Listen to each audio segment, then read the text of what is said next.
kelib olgan edim. Qo'shni Muborak orqali eshitgan edim. Buni men oldin Instagramda ko'rib ishonmagan edim. Ulardagi natijani eshitib kelib men ham oldim.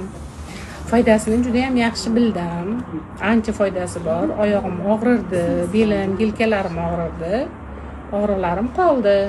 Hozir endi kelib o'zim a'zo bo'ldim. Yana mana mahsulotlaridan olib ketyapman. Ismingiz nima edi? Dildora. Dildora. Yoshingiz nechida? 61. Mana ko'pchilik Instagramda negativlar yozishadi, yolg'on, aldavyapsizlar. Shularga nima deb murojaat qiladi? Siz ham ikkilanib kelganmidingiz? Qanday kelgansiz? Ikkilanib kelganman. Ishonmagansiz, Ishonmaganman.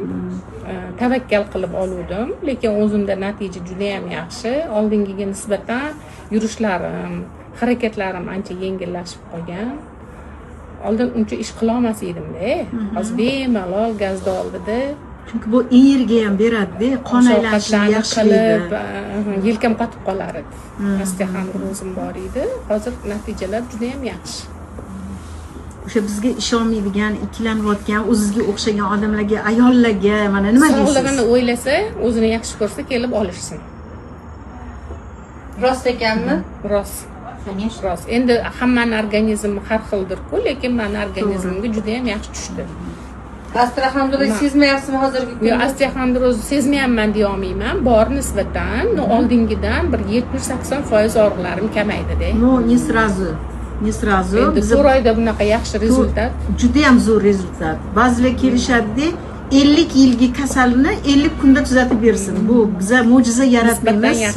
Allohning qo'lida, faqat ixlos qilib, ishonib kelish kerak. Ixlos qilish kerak ekan, ishonish kerak ekan, rostdan ham. Постоянно kiyib yurish kerak ekan. Boshida lekin afsuslandim olganimga. Qimmat ekan dedingizmi? Где-то 10 kungacha oyog'imga moslasha olmadi. Og'riq berdimi? Og'riq berdi, juda ham. Demak, muammongiz bo'lgan. Dedim. Keyin kechqurun naski bilan kiyib yotdim kechasi. Yurganimda og'rigani uchun kiyib yotdim. Yo'q, o'rganib ketdim. Hozir ham oyog'imda kiyib yuraman. Juda xursandmiz. Alloh shifo bersin dardingizga. Ilohim.